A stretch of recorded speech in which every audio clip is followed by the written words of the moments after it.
21st Century Classics presents The Squaw, written by Bram Stoker. Nuremberg at the time was not so much exploited as it has been since then. Irving had not been playing Faust, and the very name of the old town was hardly known to the great bulk of the traveling public. My wife and I, being in the second week of our honeymoon, naturally wanted someone else to join our party, so that when the cheery stranger Elias P. Hutcheson, hailing from Isthmian City, Bleeding Gulch, Maple Tree County, Neb, turned up at the station at Frankfurt and casually remarked that he was going on to see the most all-fired old Methuselah of a town in Europe, and that he guessed that so much traveling alone was enough to send an intelligent, active citizen into the melancholy ward of a daft house. We took the pretty broad hint and suggested that we should join forces. We found, on comparing notes afterwards, that we had each intended to speak with some diffidence or hesitation, so as not to appear too eager, such not being a good compliment to the success of our married life. But the effect was entirely marred by our both beginning to speak at the same instant, stopping simultaneously and then going on together again. Anyhow, no matter how, it was done, and Elias P. Hutcheson became one of our party. Straightway Amelia and I found the pleasant benefit. Instead of quarreling, as we had been doing, we found that the restraining influence of a third party was such that we now took every opportunity of spooning in odd corners. Amelia declares that ever since she has, as the result of that experience, advised all her friends to take a friend on the honeymoon. Well, we did Nuremberg together, and much enjoyed the racy remarks of our transatlantic friend, who, from his quaint speech and his wonderful stock of adventures, might have stepped out of a novel. We kept for the last object of interest in the city, to be visited the Burg, and on the day appointed for the visit, strolled round the outer wall of the city by the eastern side. The Burg is seated on a rock dominating the town, and an immensely deep fosse guards it on the northern side. Nuremberg has been happy in that it was never sacked. Had it been, it would certainly not be so spick and span perfect as it is at present. The ditch has not been used for centuries, and now its base is spread with tea gardens and orchards, of which some of the trees are of quite respectable growth. As we wandered round the wall, dawdling in the hot July sunshine, we often paused to admire the views spread before us, and in especial the great plain covered with towns and villages, and bounded with a blue line of hills, like a landscape of Claude Lorraine. From this we always turned with new delight to the city itself, with its myriad of quaint old gables and acre-wide red roofs, dotted with dormer windows, tier upon tier. A little to our right rose the towers of the Burg, and nearer still, standing grim, the Torture Tower, which was and is perhaps the most interesting place in the city. For centuries the tradition of the Iron Virgin of Nuremberg has been handed down as an instance of the horrors of cruelty of which man is capable.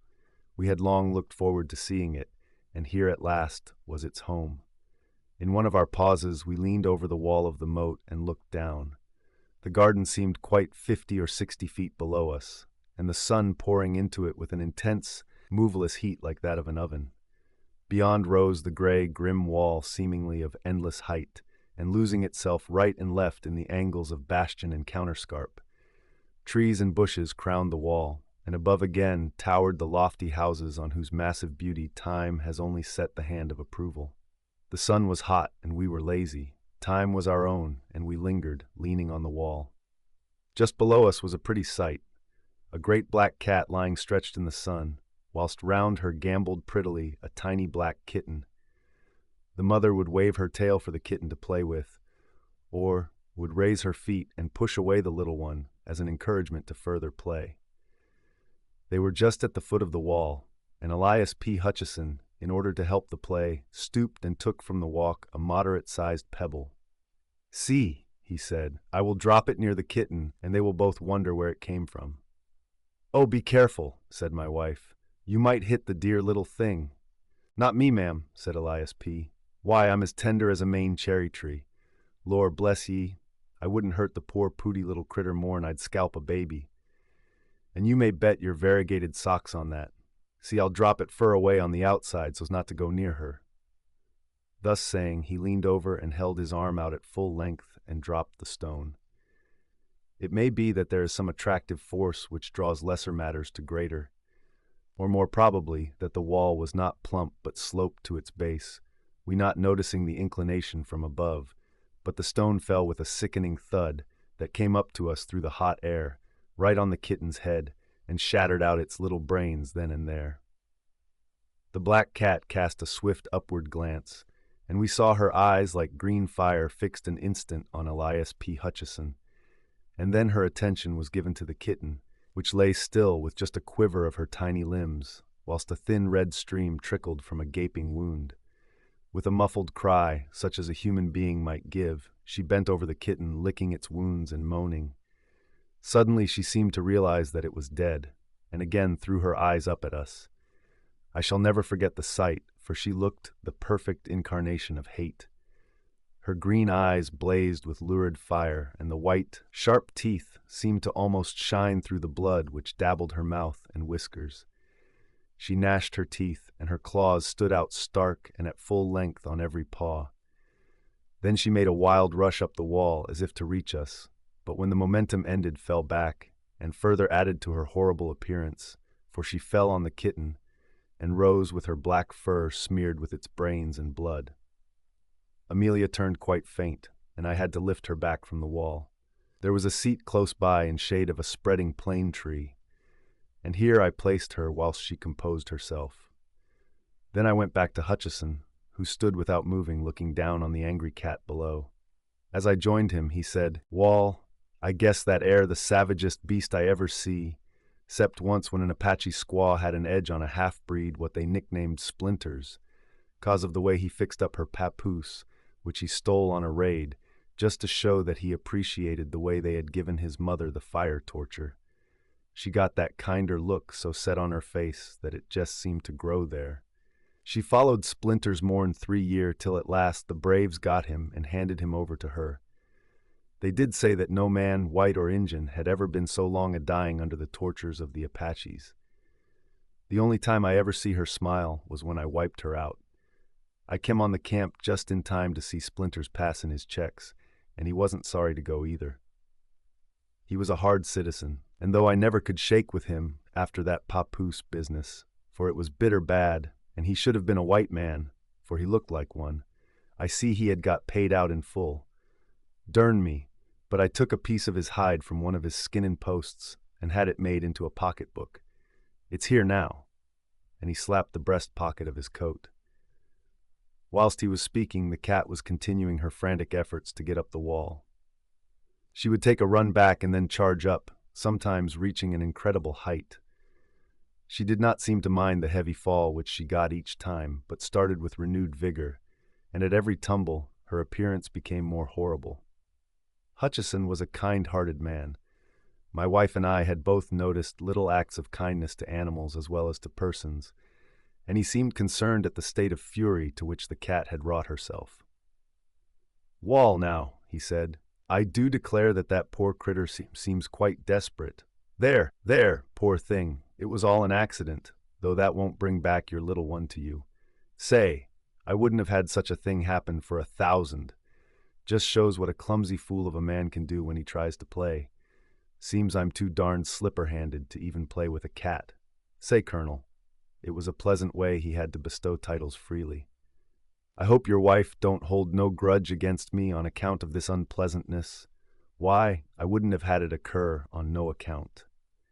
He came over to Amelia and apologized profusely, and she, with her usual kindness of heart, hastened to assure him that she quite understood that it was an accident. Then we all went again to the wall and looked over. The cat, missing Hutcheson's face, had drawn back across the moat, and was sitting on her haunches as though ready to spring.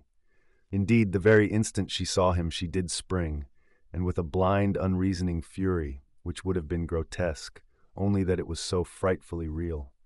She did not try to run up the wall, but simply launched herself at him, as though hate and fury could lend her wings to pass straight through the great distance between them. Amelia, womanlike, got quite concerned, and said to Elias P. in a warning voice, "Oh, you must be very careful. That animal would try to kill you if she were here. Her eyes look like positive murder." He laughed out jovially. "Excuse me, ma'am," he he said, but I can't help laughing. Fancy a man that has fought grizzlies and Injuns being careful of being murdered by a cat. When the cat heard him laugh, her whole demeanor seemed to change.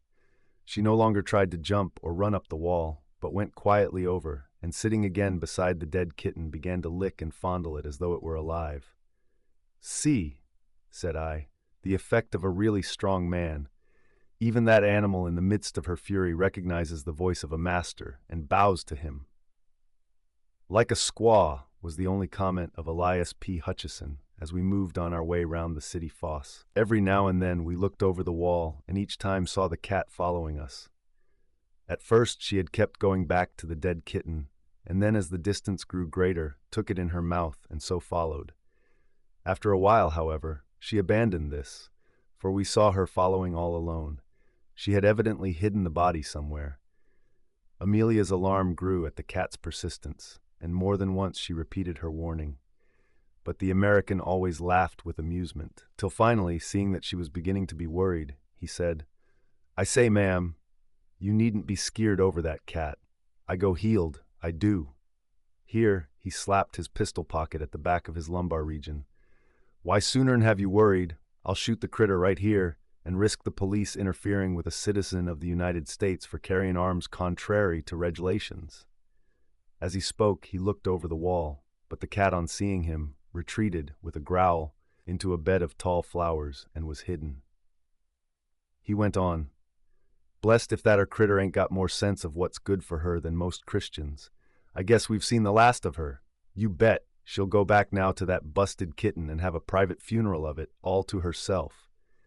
Amelia did not like to say more, lest he might, in mistaken kindness to her, fulfill his threat of shooting the cat. And so we went on and crossed the little wooden bridge leading to the gateway, whence ran the steep paved roadway between the Berg and the pentagonal torture tower. As we crossed the bridge, we saw the cat again down below us. When she saw us, her fury seemed to return, and she made frantic efforts to get up the steep wall. Hutcheson laughed as he looked down at her and said, "Goodbye, old girl. Sorry I injured your feelings, but you'll get over it in time. So long." And then we passed through the long, dim archway and came to the gate of the Berg. When we came out again after our survey of this most beautiful old place, which not even the well-intentioned efforts of the Gothic restorers of 40 years ago have been able to spoil, though their restoration was then glaring white, we seem to have quite forgotten the unpleasant episode of the morning. The old lime tree with its great trunk gnarled with the passing of nearly 9 centuries, the deep well cut through the heart of the rock by those captives of old, and the lovely view from the city wall, whence we heard, spread over almost a full quarter of an hour, the multitudinous chimes of the city, had all helped to wipe out from our minds the incident of the slain kitten. We were the only visitors who had entered the torture tower that morning, so at least said the old custodian, and as we had the place all to ourselves, were able to make a minute and more satisfactory survey than would have otherwise been possible. The custodian, looking to us as the sole source of his gains for the day, was willing to meet our wishes in any way. The torture tower is truly a grim place, even now when many thousands of visitors have sent a stream of life and the joy that follows life into the place, but at the time I mention it wore its grimmest and most gruesome aspect. The dust of ages seemed to have settled on it, and the darkness and the horror of its memories seemed to have become sentient in a way that would have satisfied the pantheistic souls of Philo or Spinoza. The lower chamber where we entered was seemingly, in its normal state, filled with incarnate darkness. Even the hot sunlight streaming in through the door seemed to be lost in the vast thickness of the walls, and only showed the masonry rough as when the builder's scaffolding had come down, but coated with dust and marked here and there with patches of dark stain which, if walls could speak, could have given their own dread memories of fear and pain. We were glad to pass up the dusty wooden staircase, the custodian leaving the outer door open to light us somewhat on our way, for to our eyes the one long-wicked, evil-smelling candle stuck in a sconce on the wall gave an inadequate light. When we came up through the open trap in the corner of the chamber overhead, Amelia held on to me so tightly that I could actually feel her heart beat.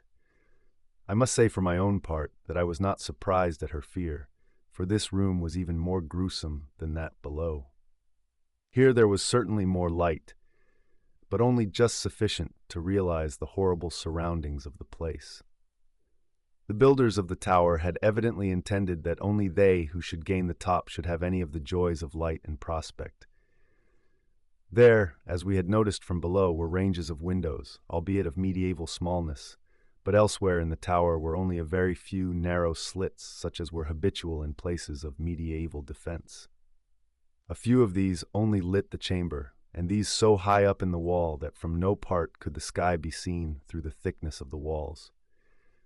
In racks, and leaning in disorder against the walls, were a number of headsmen's swords, great double-handed weapons with broad blade and keen edge. Hard by were several blocks whereon the necks of the victims had lain, with here and there deep notches where the steel had bitten through the guard of flesh and shored into the wood. Round the chamber, placed in all sorts of irregular ways, were many implements of torture which made one's heart ache to see, chairs full of spikes which gave instant and excruciating pain, chairs and couches with dull knobs whose torture was seemingly less, but which, though slower, were equally efficacious. Racks, belts, boots, gloves, collars, all made for compressing at will. Steel baskets in which the head could be slowly crushed into a pulp if necessary. Watchmen's hooks with long handle and knife that cut at resistance. This a speciality of the old Nuremberg police system. And many, many other devices for man's injury to man. Amelia grew quite pale with the horror of the things, but fortunately did not faint, for being a little overcome, she sat down on a torture chair, but jumped up again with a shriek, all tendency to faint gone. We both pretended that it was the injury done to her dress by the dust of the chair and the rusty spikes which had upset her, and Mr. Hutcheson acquiesced in accepting the explanation with a kind-hearted laugh. But the central object in the whole of this chamber of horrors was the engine known as the Iron Virgin, which stood near the center of the room. It was a rudely shaped figure of a woman, something of the bell order, or, to make a closer comparison, of the figure of Mrs. Noah in the Children's Ark, but without that slimness of waist and perfect rondeur of hip which marks the aesthetic type of the Noah family. One would hardly have recognized it as intended for a human figure, at all, had not the founder shaped on the forehead a rude semblance of a woman's face. This machine was coated with rust without and covered with dust. A rope was fastened to a ring in the front of the figure, about where the waist should have been, and was drawn through a pulley, fastened on the wooden pillar which sustained the flooring above. The custodian pulling this rope showed that a section of the front was hinged like a door at one side. We then saw that the engine was of considerable thickness, leaving just room enough inside for a man to be placed. The door was of equal thickness and of great weight, for it took the custodian all his strength, aided though he was by the contrivance of the pulley, to open it. This weight was partly due to the fact that the door was of manifest purpose hung so as to throw its weight downwards, so that it might shut of its own accord when the strain was released. The inside was honeycombed with rust, nay more, the rust alone that comes through time would hardly have eaten so deep into the iron walls. The rust of the cruel stains was deep indeed. It was only, however, when we came to look at the inside of the door that the diabolical intention was manifest to the full. Here were several long spikes, square and massive, broad at the base and sharp at the points, placed in such a position that when the door should close, the upper ones would pierce the eyes of the victim, and the lower ones his heart and vitals. The sight was too much for poor Amelia, and this time she fainted dead off, and I had to carry her down the stairs and place her on a bench outside till she recovered.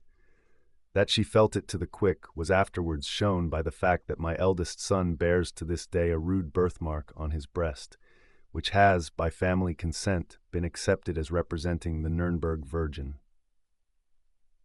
When we got back to the chamber, we found Hutcheson still opposite the Iron Virgin. He had been evidently philosophizing, and now gave us the benefit of his thought in the shape of a sort of exordium. "Wall, I guess I've been learnin' something here, while Madam has been gettin' over her faint. 'Pears to me that we're a long way behind the times on our side of the big drink. We uster think out on the plains that the Injun could give us points in trying to make a man uncomfortable, but I guess your old medieval law and order party could raise him every time. Splinters was pretty good in his bluff on the squaw, but this here young miss held a straight flush all high on him. The points of them spikes air sharp enough still, though even the edges air eaten out by what uster be on them. It'd be a good thing for our Indian section to get some specimens of this here play toy to send round to the reservations just to knock the stuffin' out of the bucks, and the squaws too, by showing them as how old civilization lays over them at their best. Guess but I'll get in that box a minute just to see how it feels. Oh no, no, said Amelia. It is too terrible. Guess, ma'am, nothing's too terrible to the explorin' mind. I've been in some queer places in my time.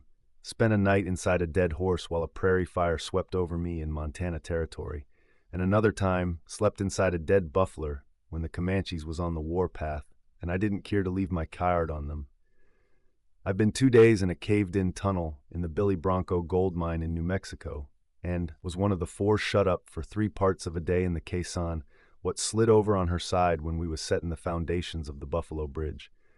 I've not funked an odd experience yet, and I don't propose to begin now. We saw that he was set on the experiment, so I said, well, hurry up, old man, and get through it quick. All right, General, said he, but I calculate we ain't quite ready yet. The gentlemen, my predecessors, what stood in that thar canister, didn't volunteer for the office. Not much. And I guess there was some ornamental tying up before the big stroke was made. I want to go into this thing fair and square, so I must get fixed up proper first. I dare say this old galoot can rise some string and tie me up according to sample. This was said interrogatively to the old custodian, but the latter, who understood the drift of his speech, though perhaps not appreciating to the full the niceties of dialect and imagery, shook his head. His protest was, however, only formal and made to be overcome. The American thrust a gold piece into his hand, saying, "Take it, pard, it's your pot, and don't be skeered. This ain't no necktie party that you're asked to assist in." He produced some thin, frayed rope and proceeded to bind our companion with sufficient strictness for the purpose. When the upper part of his body was bound, Hutcheson said, "Hold on a moment, Judge. Guess I'm too heavy for you to tote into the canister. You jest let me walk in, and then you can wash up regarding my legs." Whilst speaking, he had backed himself into the opening, which was just enough to hold him. It was a close fit, and no mistake. Amelia looked on with fear in her eyes, but she evidently did not like to say anything. Then the custodian completed his task by tying the American's feet together, so that he was now absolutely helpless and fixed in his voluntary prison. He seemed to really enjoy it, and the incipient smile which was habitual to his face blossomed into actuality as he said, "Guess this here Eve was made out of the rib of a dwarf. There ain't much room for a full-grown citizen of the United States to hustle. We uster make our coffins more roomier in Idaho Territory. Now, Judge, you just begin to let this door down slow onto me. I want to feel the same pleasure as the other jays had when those spikes began to move toward their eyes." "Oh, no, no, no!" broke in Amelia hysterically. "It is too terrible. I can't bear to see it. I can't. But the American was obdurate. "Say, Colonel," said he, "why not take Madam for a little promenade? I wouldn't hurt her feelings for the world. But now that I am here, having kem 8,000 miles, wouldn't it be too hard to give up the very experience I've been peenin' and pantin' for? A man can't get to feel like canned goods every time. Me and the Judge here'll fix up this thing in no time, and then you'll come back, and we'll all laugh together." Once more the resolution that is born of curiosity triumphed, and Amelia stayed holding tight to my arm and shivering, whilst the custodian began to slacken slowly, inch by inch, the rope that held back the iron door. Hutcheson's face was positively radiant as his eyes followed the first movement of the spikes. "Wall," he said, "I guess I've not had enjoyment like this since I left New York.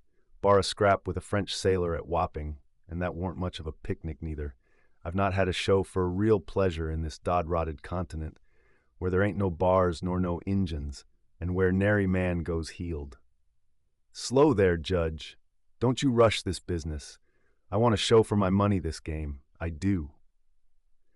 The custodian must have had in him some of the blood of his predecessors in that ghastly tower, for he worked the engine with a deliberate and excruciating slowness, which after 5 minutes, in which the outer edge of the door had not moved half as many inches, began to overcome Amelia. I saw her lips whiten and felt her hold upon my arm relax. I looked around an instant for a place whereon to lay her, and when I looked at her again found that her eye had become fixed on the side of the Virgin. Following its direction, I saw the black cat crouching out of sight. Her green eyes shone like danger lamps in the gloom of the place, and their color was heightened by the blood which still smeared her coat and reddened her mouth. I cried out, "The cat! Look out for the cat!" For even then she sprang out before the engine. At this moment she looked like a triumphant demon. Her eyes blazed with ferocity, her hair bristled out till she seemed twice her normal size, and her tail lashed about as does a tiger's when the quarry is before it. Elias P. Hutcheson, when he saw her, was amused, and his eyes positively sparkled with fun as he said, "Darned if the squaw hain't got on all her war paint. Jest give her a shove off if she comes any of her tricks on me, for I'm so fixed everlastingly by the boss that durn my skin if I can keep my eyes from her if she wants them. Easy there, Judge. Don't you slack that rope or I'm euchred." At this moment Amelia completed her feint, and I had to clutch hold of her round the waist or she would have fallen to the floor. Whilst attending to her, I saw the black cat crouching for a spring and jumped up to turn the creature out. But at that instant, with a sort of hellish scream, she hurled herself, not as we expected at Hutcheson, but straight at the face of the custodian.